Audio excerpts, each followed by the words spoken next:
Hello and welcome to Heroes of the Horn, a Wheel of Time podcast. I am Sir Matt. And I am Sir Ezra, friends. Welcome back to our Wheel of Time book club, where we're talking about the TV show. We're talking about Amazon Wheel of Time Season 1, Episode 1. It just moments ago, about an hour ago, it dropped. It dropped early. It dropped early. We are, so you might hear we're live on YouTube. We're gonna post this on our podcast later. We just watched it, so Let me go the ahead and say excitement it. is real. Let me go ahead and say it, okay? Say it. I was once quoted in the New York Times as for 3 little words, all right? Describing Season 8, Episode 3 of Game of Thrones, okay? And I'm going to quote myself, all right? Okay. I can sum Episode 1 of Wheel of Time up in 3 simple words. Worth the wait. Okay, let me tell you. Wow. Is all I have to say. My dear God. Yeah. It's great. It's grand. Grand is the word I will use to describe this show. Everything that we went in thinking about it, at some points we were kind of nervous a little bit about some of the production quality. I will talk about that a little bit. I do have a little mixed feelings on the Trollocs and some of the CGI a little bit. However, the lighting, the pacing, the casting, the score are all 10s out of 10s. And keep in mind, when comparing this to many other shows, for a pilot episode, this is one of the best pilots I've ever seen of any television show in history. And I mean that in all seriousness. Even this show will be compared to Game of Thrones. Go look at the production quality of Game of Thrones episode 1 and go look at bleach blonde, surfer blonde Tyrion Lannister's hair. Okay. Right. different kind of story here. My God, I wish I was actually recording myself. I should have been recording myself because, and thank God that nobody was in the house. And this is full spoiler mode. And again, we've read the book. Full spoilers. We're talking about. Yes. I was like, okay, this is good. God, I can't stand Nynaeve. All this stuff, right? But let me tell you something. I knew it was coming, right? Because we've read the books and all this stuff. When the Trolloc attacks, Tam Althor, okay, and he goes under the bed, I literally stood up and I was like, let's go. And he pulls out the Heron Mark blade. And I was like, let's go. This is everything we've been waiting for. Everything we've been waiting for. God, Lan was amazing. I will go as, even though, I do feel like some of the CGI I was like, I don't know about that. At least just for like, this is supposed to be like super production, kind of level type stuff. I will say even season 1 of The Mandalorian has some moments where you're like, whatever. And it's supposed to be, I think, roughly the same budget. But again, the budget will only get better because the show is going to be successful. I think after just episode 1, that's pretty obvious. And they've just announced season 3 and everything. So, for an episode 1, it's a 10 out of 10 for me. It is a 10. I mean, and I would stack that against any other pilot of any other show that I've ever seen of television. Dead serious. As serious as I could possibly be. Yeah, I know. I was sitting here. My live reaction is going to be on YouTube for folks to see. I lost my ever living mind at some points. I have been waiting for this for years. This is so wonderfully adapted. So far, we've only seen just the first episode. I was blown away. Matt, the moment for me where I started saying it right away, I said the casting and the acting right now from these young actors. Right. Young actor that I don't know. I've not seen them in other works. When Egwene and Rand, we're full spoiler mode here. We're sitting there and she starts crying. Yeah. I started crying. I was like, not cry. I'm like emotional. I'm emotional. They got so many emotions out of me. I just could not believe, like Nynaeve's situation. Perrin, without saying words. You know what they did with Perrin that was so well? He's a quiet guy. He's he carries stuff on the inside. And at the end there, man, he didn't have to say a word. I felt everything. The actor showed me everything in his body language. I just could not believe it. They've done a wonderful job. Barney Harris playing Matt. I know. I was actually almost somewhat slightly disappointed watching Barney Harris portrayal as Matt, just since we know he's not coming back, and I'm just like, wow, I don't know, man. Wow, I know, he's really good. He's like really good. He's really good, and I'm like, oh, how do you? He's really good. He's so good that I'm like, man, I don't know. Like, how do you not? But I know. All of the thing is the thing with this is this landed really well. I mean, they are Rand was good, right? I mean, Nynaeve, Egwene, Perrin, Matt, all of it. I was shocked by some of the changes that they made.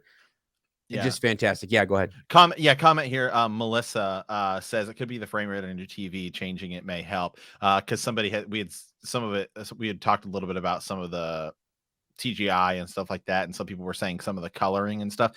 I will say, because I have sort of like medium level internet. I mean, it's like, I don't know, 40 megs a second or something like that. So it's kind of like middle of the road. It's, I can stream 1080p and all that stuff. I know as you have much faster, but I did notice there were, on my Amazon, actually, I had to drop the quality a little bit because it just launched and so many people are watching it. This happens a lot with Netflix. I know in years past, shows like House of Cards like broke the internet, right? And I think like Stranger Things and stuff like that too. It's just like their servers just get hammered, right? But anyway, so yeah, episode 1. So again, I think the casting is phenomenal. The set, everything looked great. The lighting looked really well. Yes, sir. Even the score was great. We did. I will say subtle enough. We did. The intro is just the Wheel of Time logo, which I'm fine with. Yeah. I think we were all sort of expecting some sort of like super epic Game of Thrones, right? Like style intro, but don't know, and that could change. And it actually could, or people who are in episode 2 might even know, right? Because it's a lot of times episode 1s won't necessarily have that. And even though they're all 3 out, we are doing this one by one because we want this full experience of checking it out as we as we watch it. Padan Fain, I thought, was great casting. And then my God, dude, when Tam Althor, right, who we know, right, from Game of Thrones, is there is a big intro, starts in episode 2. Okay, sweet. There we go. Oh, here we go. So when Tam Althor, who we know, right, and first of all, I've been saying this before the show, I'm so excited to see him as sort of a good guy because we know him from Game of Thrones, where he plays like a super evil guy. Yeah. And I was like, God, I can't wait to see him. And he's fantastic. When he's talking about the Wheel of Time, right? And I was like, let's go, man. Like, giving that line again. So, and also knowing that it's Tam and it's Rand's father, the whole thing, they're out there away from the city, reflecting on the loss of their his wife and Rand's mother. It just unbelievable guys. I'm probably going to stutter this entire episode because I just can't get my thoughts straight, man, because I love it. Right. We have to do our best to give, it's so different than when we've got to step up. Well, no, it's so different than when we did Game of Thrones, because when we were covering season 8 of Game of Thrones and past, it's always, you just get the one episode, and it'll be the case going forward. Yeah. But right now it's like we know that those other 2 episodes sitting are out there, and so we're like, we gotta. I know. Hey, but just real last kind of point here. Sure. I mean, obviously you have to toss it up. I mean, Rosamund Pike as Moiraine is like perfect casting. Perfect. And then what about the very, very, very beginning? Mm-hmm. This isn't the right guy. We see that other dragon, that other male channeler that they're chasing. A man who can channel. That was a great way to start that. The Red Ajah showing you what can happen, what can be done. The start to this was fantastic. I just Matt, a couple moments. Can we go through just like highlights? Yes, we can. Our favorite moments. Okay. One of my favorite moments. It's a dark moment, but it was Padan Fain. Great. When he smiles, those Trollocs are raiding, and you see a smile split his face, and he turns and walks behind his wagon. I was like, oh my God. I was like, they are nailing this. They're nailing this. And so that was fantastic. The shot, you mentioned Tam, right? Dude, how quickly did that camera just pop in on the Heron Mark blade? That's all we needed. Very quickly. Boom. Yeah. And then my guy Lan, he's who we were saying going into this. We're like, that's the best casting of the whole thing. Like, yeah, because we saw him sort of in costume first, and we were like, he's the best. It looks sweet. yes, Daniel Haney, is that his name, right? Something like that. yeah. Yeah. Yes, But a twist, and we Daniel knew Haney. this was rumored, was the twist of Perrin having a wife. Jeez. Which we talked about, some of the book stuff we see in book 4, which we've covered on the podcast. It is on our YouTube channel. So this could be super spoilers for the show. So just kind of take that with a moment. There's a moment in the Shadow Rising where basically Perrin goes back to Emond's Field and a lot of his family have been killed. And so then that kind of changes him. Well, now they give him a wife, and I was not expecting him to accidentally kill her, Matt, and their unborn child. Yeah. So I actually really like it because it sort of speeds him along. Because in the books, it feels like, man, it takes a while to get his story rolling. Right. So I definitely liked that. And I liked the furthering of Rand and Egwene's relationship. Yes, sir. Yeah. Just because we talked about this, where in the books it's pretty much over, right? Like after like a few chapters, it doesn't really go that far. Right. But in a TV show, that would be like episode 2. So yeah, right here. 6 foot stack of books says the Perrin wife thing actually seemed to heighten the Perrin character a lot. It does. It gives him a ton of depth. And it will give him a ton of depth going forward. And we haven't watched episode 3 yet, but just from the production stuff we know and the books as well, is that we should get to him with the Tinkers in that episode, and that's where his sort of ideology will begin to change a little bit. Yeah, Matt. Yeah, I like what they did. I mean, again, the Perrin stuff, the hammer or the axe. Matt, did you see what she was using? Yeah. I mean, that's his wife in there swinging that hammer, and he's going to reflect and think on that, and those moments will slow down in his mind. By God, I was so. And one thing, and one final thing, real quick, is wasn't her name Della or Dalla? I think so. I think she was the woman who was cast because Tom Marilyn has a girlfriend in The Great Hunt, the second book, whose name is Dalla. Yeah, Dana, and she. Or no, maybe it is Dana. It's close. It's really close. It's one of those, right? Yeah. And she dies, right? Yeah. She ends up dying, and so we were thinking, oh, that person who was cast for that was going to be Tom Marilyn's girlfriend, and they were going to bring that story forward and have her die or something like that. But then they changed it, and so it was Perrin's wife. I love the change. It does give him a ton of depth going forward, that they can then sort of skip past a lot of stuff that happens in the Shadow Rising and sort of keep that ideology going. Just because his character is one that feels like it takes a while to get going in the books, but because we know they're going to be blending a lot of these books, they're going to be bringing a lot of stuff forward and probably shoving stuff to the side as you get to some of the later books where you'll have characters who we don't see Perrin at all in the 5th book. So obviously we're going to be bouncing around and stuff like that. So I think it was great. I think to me of the biggest changes so far from what we've seen, I think that's the best. Yeah, I do. I think and again, someone said earlier when I was watching it that this is a TV, like it's a showism, right? It's something that the show did. And when the show does something that good, that makes you that emotional and strikes and it works, it's a big plus. It's a big uplift to the show.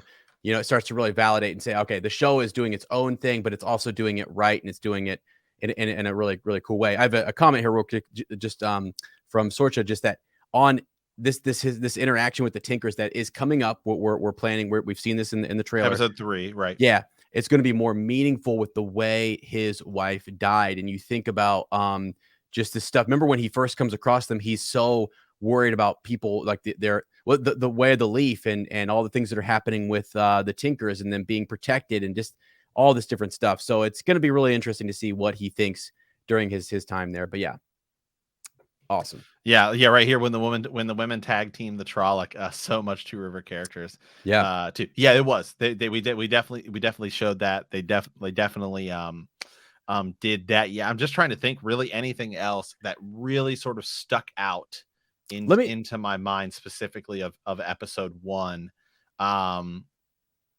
I think the boys' interaction with each other is great. Rand, that's a character, that's who this whole thing is going to be about. I mean, he even just from episode 1, you can tell, I think, there is something slightly different about him from everybody else in the Two Rivers. One, obviously his skin color a little bit. So like seeing it, I think even because we know this is a really diverse cast and everything. Sure. And so I do think that even seeing him with the rest of the Two Rivers cast, where a lot of the other people in the Two Rivers, I mean, do have a little more sort of darker skin tones. Yeah. I think it works really well given what we know sort of about Rand, right? Although, what's funny is I think it's actually in the books, it's like the other way around, right? Because isn't it like he has slightly more of a darker? I don't remember. Well, more so just darker. He just looks more his hair too. Right. Yeah, it's his hair that really stands out. But no, that's a good point. I actually like that they do separate that out a bit. Here's something. Did you catch this? It seemingly it feels like, because the ending of that, people were saying when I was watching it, it's a bit kind of rushed at the end. Like the village just accepts that, okay, they must go. And Moiraine must have told more of them. They probably said goodbye to their families. But it's known in that village, or Moiraine knows, that they're ta'veren. It's just known. Yes. There are four ta'veren. There's no loyal saying ta'veren. You know what I mean? Which that'll come later. But ta'veren is important. Moiraine knows that going in, which I thought was cool. That kind of speeds it up a little bit. The wheel is weaving a web of destiny, and she sees it, which is pretty cool. What about Mat's family? That was bonkers. That was not different. That's different. Yes, and I thought he's dealing with a lot there. Also, he's not very lucky, is he? He loses his money. He doesn't win a whole lot. His luck is not with him right now. So something is up, right? Two things. Yeah. I was gonna say huge change, which does confirm what some of the not necessarily leaks and stuff. And again, people who are in episodes 2 and 3 right now that are watching it, right. already know this. But I would say the biggest change that we knew was probably going to be different was there was no Tom Merrilin in episode 1. There was Tom Merrilin was not at Beltane. He was not in the Two Rivers, even though we know he is in the books. Yeah. So we are probably going to see him episode 3 once the split happens. Yeah. Couple things, I guess I want to mention. One of my bigger takeaways from this was that the attention to detail was there, because when Nynaeve pushes Egwene into the river, they are the Two Rivers folk. They're in the Two Rivers, and she says, trust the river. It's little things that are world building, mystic building around the women's circle, and what happens there. It's secret to them. We learned more about a wisdom's life and what happens with the wisdom. We also saw things like when the Trollocs, when all the little the animals were spread out, and you saw the carcasses and the bodies and the intestines of the animals, you saw the dragon's fang. That was the dragon's fang. Like little things like that kept sticking out. I was like, God, the attention to detail here is phenomenal. Yeah. Correct me if I'm mistaken, but when we see Rand and Tam on the road, which we do, right? We did not see them see somebody off in the distance. I don't think so. I think. Okay. Remember they heard something though. Like he points his bow up into the thing. What was that? I'm trying to remember like when he does the first draw. Yes. I don't know if that was what that was supposed to be or something. I can't remember. Right. So the two scenes that we were able to see as well. We saw the scene where Moiraine walks in again. Here's one of these things we said, and this actually goes to a lot of the things we said, is when we were looking at some of these tiny little teases we were getting, we were saying we need to see it in its full context, because some of the shots they were showing us were kind of awkward and weird, and I was like, I don't know. And so, like, I remember us saying the acting felt a little stiff when we saw the scene of Moiraine walking in, but then we see it again and we see it in its full context. No, it's perfect. It's perfect. And then so and then we'll get to it. I mean, what did you think? I was talking, and again, I think the whole show looks great, but I will say, we have our group with our buddy Sir Jimmy, who runs a booktube channel, and some of our other buddies. We were talking a little bit about the CG and the Trollocs. I mean, Yeah, to me, I don't know. I felt like there were a few moments where I was like, I don't know about this CG, but I'm not saying it's like terrible, but it was just like the production quality for me on everything else seems so high that being like a slight step back, made it feel a little kind of odd, I guess, because it's one of those things where it's like normally when you see a show with bad CGI, and the CGI is not bad here, it's just not excellent.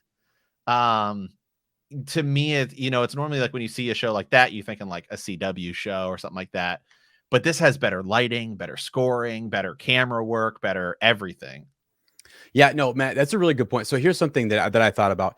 If you wanted to be critical and you wanted to find, like, if you're nitpicking and looking for something, I think that's the thing that you would go to. And let me tell you something else, though. I think that's okay. I'm willing to just say, like you said, that everything else is so great that I'm like, all right, I overlook some of that stuff. But here's the other thing: it's hard to get the Trolloc right. Like, I think they got it. I was like, the aggressiveness and the massiveness of the Trolloc and what the wrecking force that it is. I said it during my live reaction. They nailed that. Now, whether the look is pulled up when they're stills, I think it's the action sequences with the power that was probably was throwing people off a little bit. I think it could also be that this is brand new and we haven't seen it a bunch, right? Yeah. Because like right now I'm going back and I'm rewatching Smallville, which does not have good CGI. There are some moments where it has okay CGI for like, network television shows in 2003 through 2009. But I've watched it so much that even it's odd and sort of sometimes cringy CGI by today's standards, you become more accustomed to it. So even for some people that do, and I think I just noticed it maybe a little bit, again, once we're 2 to 3 episodes in, and then once this whole season's out and we're, like 3 years from now, when we're blitzing through seasons 1 through 4 again to get ready for season 5, it'll become more commonplace. I think you can even go back to Lord of the Rings on maybe your first initial playthrough, and you could be like, man, these orcs feel weird. And then you just get so used to it that it becomes more commonplace. So for even myself, I would consider myself somewhat in this camp where like CGI just caught me off guard for a second.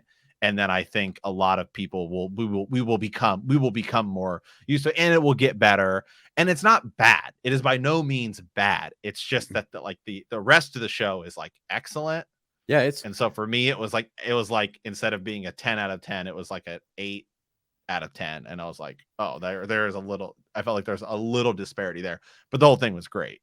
Yeah, the thing too is sometimes you have this situation where I was watching my phone a bit, I saw the reactions and I have our chat up, and until somebody said it, I didn't notice it. So it's that subtle that until you guys, because you guys are more into that cinematography and looking at, the CGI and things, I was just so caught up in the action that I didn't even notice it. So, and which is, I think, the point 6 Foot makes here, right? Yeah, if the story stays strong, keeps hooking us in.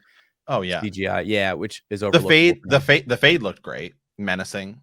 Absolutely. Yeah. I thought we were going to see that fade step out, and I didn't see Land take him on. You know what I mean? Like, I thought we were going to see more of that. So that's maybe episode 2, my friend. Which, you know what? I think because we get in this and it's all at once and it dropped early, which is insane. Ez and I were literally there. Before this happened, we were talking, and there were people talking about it on Twitter saying, hey, this show might drop early. Yeah. And so I got off work early today, and I have tomorrow off because we were fully expecting to be up at like midnight doing this. Yeah. And then it was like, we were like, dude, the show might drop early. And so like, I'm at the store. Okay. Yeah. Yeah. like I'm at the store, and I was like, just getting my normal sort of like Friday groceries because I have tomorrow off. And it's like, all right, well, if this is going live, like, I'm like, all right, I got some, like, I don't know, M&M popcorn thing. I bought a DiGiorno pizza. I was like, it's I felt like that was the way to go. It's the false pizza, right? It's absolutely. It's not delivery. It's DiGiorno. Exactly. Right. So now I'm loaded. I got White Claws. I got everything. Let's go. Here we go. Okay. So with that, I think Ez is going to stay live streaming. Yeah. I'm gonna end this broadcast and come back with one. Okay, and this broadcast come back with one. I'm going to click off here, and then we're gonna watch episode 2 and come back. But I think you probably could keep it rolling. I don't know, whatever you want to. Yeah. However you want to make sure everything's tippy top. Yeah. But I'm gonna come off here. And then I will be back in roughly 1 hour, and we will dive right into episode 2. So with that, guys, leave us a comment. Let us know what you guys think. Stay tuned for more. If you're listening on the podcast, be sure to hit that subscribe button. Be sure to leave us a review on Apple iTunes. It is an enormous help. Be sure to check out our Patreon or check out Apple Premium, which I think is the best way to sort of get our exclusive content, because if you subscribe on Apple Premium, one, it's already on your phone. You already get it's right there on iTunes, and you get access to all of our other shows that we do. So you don't just get just this show's exclusive content. You get the exclusive content for other shows like Bend the Knee, which is a Game of Thrones, Song of Ice and Fire podcast, Hyperspace Hangout, which is a Star Wars podcast, and our brand new, just launched this week, The Elder Wand, a Harry Potter podcast. We just started it. It is a ton of fun, and we're only 1 episode in, but we have many more of that coming as well. We do not stop ever. Okay. Why? Because the grave is no bar to our call.